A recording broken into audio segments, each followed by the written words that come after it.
Goeienaand, lewende woord Centurion en almal wat saam met ons inskakel vir die woordskool. Julle is so welkom. En ons hoop julle geniet vanaand se woordskool verder oor 1 Korintiërs. Hallo Wouter, baie bly jy's hier. Baie verlig jy's hier. Dankie. Soos al die luisteraars, baie verlig is jy's hier.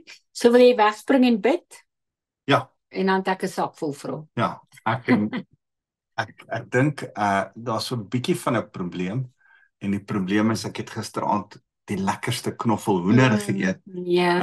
So Nee, ek dink nie, ek dink hy het die speserye opgeëet. ek dink dit laat tot se oë traan. Dit doen. So Ja. ja, ek moet vinniger praat. Ek sal vorentoe kyk as dit Ja. gaan help. Ja, Maar ja, kom ons begin. dit gaan nie help nie. Ons is by 1 Anyway. Korintiërs 5 vers 9. Ja, So ons by vers 9. Ons bid eers saam. Here, baie dankie dat ons kan saam wees. Dankie dat U goed is vir ons. En Here, dankie vir U liefde en U genade. Here, U is getrou. Ons eer U, Jesus. Amen. Amen. En tot ons is by hierdie interessante gedeelte van 1 Korintiërs 5 wat Paulus nou eintlik begin praat oor die probleme wat in hierdie gemeente ontstaan het as gevolg van die feit dat hier partydigheid is. Is hier nie 'n samehorigheid nie en is een van die groot probleme dat daar nie 'n samehorigheid is om sonde vas te vat nie.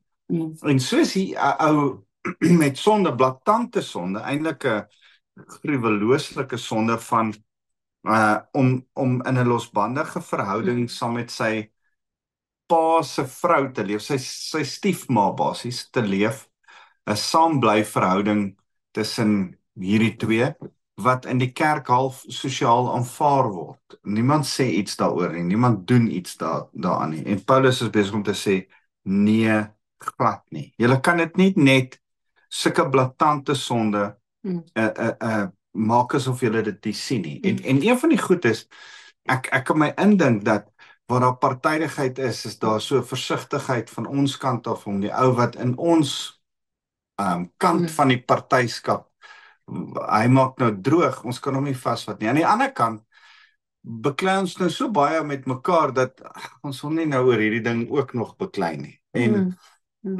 dit bly 'n wesenlike probleem vir mense in die kerk is om nie sonde aan te spreek nie. En Paulus is besig om te sê nee, moenie dat die een probleem veroorsaak nog 'n probleem, maar jy kan nie hierdie probleem wat nou veroorsaak word ignoreer nie.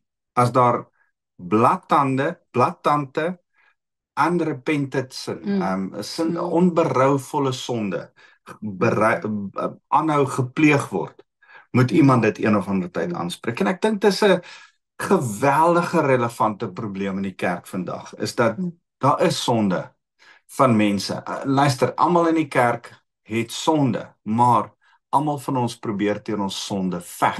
Ek dink dis die groot ding. En of daar watter tipe sonde daar ook al in jou is, dat jy sê, luister, ek is nie tevrede met die sonde in my nie. Ek gaan nie.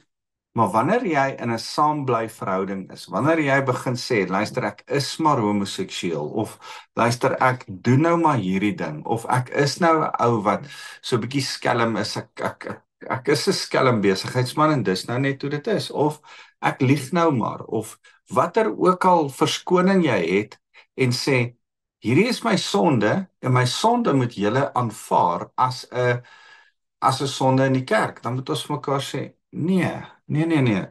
Paulus sê dis nie aanvaarbaar nie. Skus man. Sonde bly sonde. En elkeen van ons wat in die kerk is, moet ten minste nog veg of probeer lyk asof ons veg teen hierdie sonde. So nou praat Paulus met hulle. Hy sê ek is nie by julle nie. Ek is nie fisies by julle nie, maar ek is in die gees by julle. Baie interessante stelling, né? As hy sê al is ek nie fisies by julle, is ek nog deel van julle. Ek wonder altyd, nou dat ek en jy so baie te doen het met ons online gemeente, né? Mense wat vir ons kyk en deel is van hierdie, wat sou Paulus sê? Dit was Paulus se manier, hierdie brief, om met sy gemeente wat hy nie fisies by is nie, nog steeds 'n geselskap te hê. Wat 'n voorreg online gemeente dat ons met mekaar 'n verhouding kan hê, weekliks met mekaar kan praat en dat ek nie eers vir julle een brief kan skryf in paar jaar en dis 'n verhouding wat ons het nie. Ek dink ons kan vir die Here eer en loof vir die tegnologie. Nou sê hy en nou praat hy oor suurdeeg.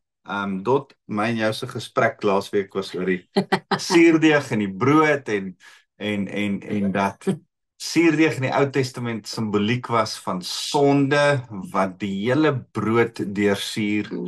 Maar jy kan nie net 'n gedeelte van die brood deursuur nie, die hele brood word saam gedeursuur. Dis soos as om te sê ek is in die kerk en daar's sondige mense in ons kerk, maar in ons kerk gaan ons nie daarin steur nie. Ek bly in die gedeelte van die kerk wat nie daardeur geaffekteer word nie. Is soos om te sê ek spring in 'n swembad waar die kloor nog nie by uitgekom het nie. Ek swem in die ongekloorde gedeelte van die swembad. Dis absoluut absurd. Daar's nie 'n ongekloorde gedeelte van 'n swembad nie. Waar daar kloor is daar kloor. Daar's nie 'n ongesuurde gedeelte in 'n gesuurde brood nie. Al die deeg is gesuurd. En hy is besig om te sê waar daar liggaam van Christus is, 'n brood van die Here is saam. Is die suurdeeg van sonde affekteer almal van ons. Al is dit 'n ander individu se sonde, dit affekteer jou ook. So. En nou het hy dit verduidelik en nou sê hy in vers 8, laat ons daarom fees vier, nie met ou suurdeeg, die suurdeeg van kwaad en boosheid nie, maar met ongesuurde brood van opregtheid en waarheid. Opregtheid en waarheid is een van die hoogste waardes. Opregtheid is daai transparency, daai deursigtigheid, daai ons is wie ons is. Dis hoe dit is. Ons probeer nie 'n beeld voorhou nie. Ek is ontnigter deur kerk en kerkmense en kerkleiers se valsheid, se pretensie. Dit is so 'n hartseer ding. Dit help nie ons is Sondag op 'n sekere manier voor almal so. Maar Maandag, dan het ons besigheidsgesig op, dan is ons by die werk. Man, hierdie is nie kerk nie, hierdie is werk of hierdie is as ons sulke taal het, dan is ons nie opreg nie. Nou sê hy in vers 9, ek het in my brief aan julle geskryf. Dis nou die brief wat ons nie gekry het nie. Ja. Die harde brief, die brief wat ons eerder nie moes gekry het nie, wat die Heilige Gees besluit het om eerder nie vir ons te stuur nie. Ek het in my brief aan julle geskryf om nie met hoereerders te meng nie. Moenie met hoereerders meng nie. Daarmee het ek beslis nie die hoereerders van hierdie wêreld bedoel nie, of die gierigaards of rowers of afgodsdienaars nie, want dan sou julle uit die wêreld moes weggaan. Ja. So, wag so 'n bietjie. Die dronkaards en die hoereerders en die gierigaards wat saam met my muurbal speel. Ek kan met hulle meng, want ek moet vir hulle sout en lig wees. Sout en lig, nie knoffel en lig nie. Ek mag nie meer knoffel by die squash eet nie. Ek kon drank gedrink het by die squash en toe ek net knoffel geëet. Jy sien. Tot wil knoffel is 'n groter sonde. So, dis kom my vrou verlep vanoggend. So, Okay. Ek dink ons moet besef, deel van jou familie, deel van jou vriendekring, hierdie mense, aanvaar hulle met liefde. Moenie die heeltyd so loop en hulle oordeel en hulle veroordeel nie. Jy het gister hierdie mooi ding op Facebook raak gelees wat 'n vrou op Facebook gesê het. En ja. Sê dit 'n bietjie. Iemand het op Facebook 'n politieke party aangeval omdat die politieke party toegelaat het dat ouens in 'n optog 'n statement maak en veg vir regte wat nie is volgens die oortuiging in ons hart skriftuurlik nie.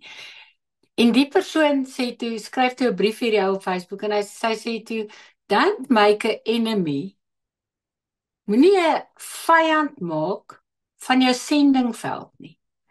En dit was eintlik net vir my so amazing, want wat wat ek net daai het gesê het is, luister, dit is so, ons staan nie vir wat hierdie politieke partye sê nie, maar deur om hulle nou aan te val, gaan jy nog minder inspraak hê in jou sendingveld. Sy sê pertinent, hierdie mense van hierdie politieke party het nooit gesê hulle is 'n kerk nie. Ja. Hulle is nie Christene nie. Hulle het nie gesê hulle is Christene nie. Mm. En moenie, ons moet uitreik na hulle toe, ons moet lief wees vir hulle.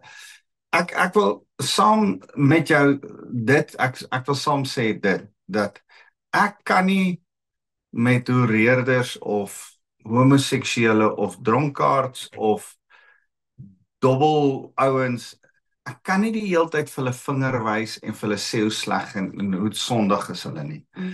Daar's iets van om net saam met hulle lief te wees. Een van my hoogtepunte wat ek altyd vertel is die street shower wat ons gehou het. Onthou jy daai street shower vir die boemelaars? En toe kom daar baie mense van die straat af ook. En op 'n stadium was daar swart vrouens prostituie van die straat af wat daar ook gekom het, een of twee van hulle met hulle babietjies ook. En ons het hulle geakkommodeer en my deel van die street shower daai Julie maand, so 2 jaar terug dink ek, was ek het besluit ek gaan saam met hulle almal aan tafel sit en eet. Soos die boemelaars inkom, het ek saam met die boemelaars geëet en op 'n stadium het ek myself tussen die ouens gekry wat die asblikke kom uitsorteer en so aan, en hulle baie vrae gevra oor daai trolletjies waarmee hulle ry en die reisies wat hulle mekaar mee duis. En toe ek op 'n stadium so sit, klik ek sit nou tussen 12, ek dink hulle was min of meer 10 met 2 kinders, prostituie. En ek het die geleentheid om saam met 12 prostituie te sit en eet. En ek het net besef, dis 'n ontsettende voorreg, net oor hierdie een ding, want Jesus het saam met prostituie geëet. Ek het dit nog nooit gedoen nie. Ek weet nie eers waar nie, ek weet nie eers hoe nie. En ek het besef, dis waar, op plekke waar jy hulle gaan bedien, op plekke waar jy die minste gaan wees en lief wees vir hulle. En ons het gelag en saam geëet en hulle was in die begin skaam en dit was awkward en toe begin ons net lag en grappies maak en lekker saam gesels en daar is my sendingveld. Dit help nie ek begin die gesprek deur vir hulle te vertel hoe verkeerd is hoerery nie, is prostitusie nie. My nie gehelp nie. Ek deur saam met hulle te eet en vir hulle lief te wees, vir hulle te bid, daar vir die kinders te bid, dink ek het die koninkryk van die Here meer gehelp. En hulle het 10-1 weggegaan, dit het al van tevore met my gebeur in Johannesburg ook. Toe ons in 'n prostituut se kamer vir haar en haar kliënt gaan bid het, en dan stap ons daar uit en my pel sê vir my, jy weet, hulle gaan nou net aangaan daar binne. En ek sê, ja, maar ten minste het ons die evangelie nou verkondig. En weet julle wat, dis die realiteit. Mense gaan aan met hulle sonde. Maar die Heilige Gees moet die werk doen wat ons die Here vertrou. En my en jou se werk is nie om so te loop nie. Onthou, ons glo, it's His goodness that leads them to repentance. Ons moet die goedheid gaan wys. Ons moet nie die repentant harte gaan probeer sag maak. Ons moet hulle nie hulle sonde gaan uitwys nie. So, nou sê hy, ek het my brief aan julle geskryf om nie met hoereerders te meng nie. Daarmee het ek beslis nie die hoereerders van hierdie wêreld bedoel nie, of die gierigaards of rowers of afgodsdienaars, want dan sou julle uit die wêreld moes weggaan. Nou, wie het hy dan bedoel? As hy nou sê, wag 'n bietjie, ek het nie die sondaars in die wêreld bedoel nie. Ek wil nie hê julle moet met hoereerders meng nie. Wie het hy bedoel? Is dit ouens in die kerk wat stubbornly aanhou met sonde? Ja, is presies wat Paulus sê. So nou gaan hy aan vers 11 en sê, nou skryf ek aan julle om nie om te gaan met iemand wat homself 'n gelowige noem, maar 'n hoereerder of 'n gierigaard is, of 'n afgodedienaar, of 'n kwaadprater, of 'n dronkaard, of 'n rower nie. Met so iemand moet julle nie eers saam eet nie. Sjoe. So, Paulus is besig om kerkdissipline aan te spreek. Om te sê, hey, een of ander tyd moet julle hierdie goed aanspreek, en as julle dit aanspreek en daar kom nie oorwinning nie, moet julle dit aanhou aanspreek, en as daar nog nie, moet julle sê, luister, dis nou klaar, dis nou verby. Hierdie ding is nou verby. Nou sê hy, waarom sou ek die buitestanders oordeel? Moet julle nie eerder diegene in julle geleedere oordeel nie. God sal die buitestanders oordeel. Verwyder die slegte mense uit julle midde uit. En dis daai hele gesprek wat die ou op Facebook gehad het, van hoe sleg is hierdie ouens, en hoe sleg is daai ouens, en hoe sleg is daai ouens. En ek dink ons moet baie versigtig wees wie ons veroordeel as hulle nie in die kerk is nie. Maar as hy ou nie in die kerk is nie, ek het vanoggend 'n shocking WhatsApp gekry met 'n klomp vloekwoorde in van my squashpelle. Verstaan jy? Nou is ek baie lus om vir hierdie een ou te sê, ek wil nie sulke WhatsApps kry nie. Maar hy is nie 'n kerkmens nie. Hy dien nie die Here nie. Hy is nie besig om te profess om die Here te dien. En dit help nie om dat ek hom nou veroordeel nie. Dit is nie vir my smaakvol nie. Ek sal asseblief die groepie archive of iets, maar ek moet nou ook met my kerkmense werk en ook met my wêreldse mense werk. Dit is twee verskillende goed. Ek dink Wouter dat en ek dink daai tyd was daar 'n bekende rugby speler wat droog gemaak het en hy het baie Christenskap en goed gehad en ek dink dit was Steve Hofmeyer wat toe sommer publicly sê Boeta moenie nou die liewe Jesus kort speel nie. Want ek dink dit maak groter skade in die koninkryk. En as ons nou kyk na almal se favourite rugby afrigter op die oomblik, of wie almal omtrent 'n man crush het. En daar's video's van hom ook waar hy drink en dit en dit. En dan sê ons net altyd, maar hierdie ou het nog nooit gesê hy's 'n Christen nie. Dit maak minder skade. Hy is my Here nie omdat hy 'n Christen is nie. Hy is my Here omdat hy 'n leier is wat rugby verander het. Ja, maar en hy het nooit vir gewildheid. Hy het nooit pretend dat hy die Here dien nie. So nou ongelukkig dis nou hierdie en daai en die videoetjie van goed, maar hy het nie gesê hy's 'n Christen nie. So moet hom nie tot daai standaard hou nie. Maar en soos ek sê, moenie 'n vyand maak van jou sendingveld nie, maar dit beteken ook nie dat jy so kan begin lyk. Verstaan, jy kan nie soos hulle begin lyk. Nog steeds anders te wees. Ja, definitief. Ek kan nie tussen my squashpelle wees en saam met hulle drink en saam met hulle vloek en saam met hulle kere en knoffel eet. Knoffel eet is iets anders, maar ek kan nie in daai wêreld aan hulle gelyk vorm word. Dis reg. Ek moet nog steeds anders te wees en uitstaan. Maar ek kan nie tussen hulle sit en hulle die heeltyd veroordeel nie. Ek moet daar sit en Jesus was 'n vriend van besondere slegte sondaars genoem. Dis goed. En ek en jy moet vriende kan wees met sondaars ook. En ons moet besef daar's 'n anderste manier om mense binne in die kerk en ongelowige mense buite die kerk te hanteer, te kommunikeer, te beoordeel, te sien hoe gaan jy maak, wat gaan jy sê, wat gaan jy doen saam met hulle. So, ek wil pertinent sê, mense binne in die kerk wat hardnekkig aanhou sondig en nie hulle sonde wil stop nie. En hulle self aan hulle sonde eien en sê, ek het nou maar hierdie sonde, dis hoe ek is nou maar skinnerbek, julle gaan nie, of soos wat 'n ou al van tevore vir my gesê het, ek drink my 2 bottels wyn en 2 biere aand, en julle gaan my nie verander nie, en dis wie ek is nou alkoholist, en ek bly in die kerk, maar ek's alkoholist. Dan sê ek vir hom, wel, die Here is nie tevrede daarmee nie. As jy 'n gelowige is, as jy 'n ongelowige alkoholist is wat hou van kerk toe gaan, welkom, kry vir jou, dis lekker om jou by die kerk te hê. As jy 'n gelowige is wat Jesus Christus aanbid en jy drink te veel elke aand, stop dit. Een of ander tyd moet ons jou dissiplineer, moet ons by 'n punt uitkom om te sê, hey, jou sonde vorm 'n skeidsmuur tussen jou en God. Jou sonde affekteer ander Christene om jou.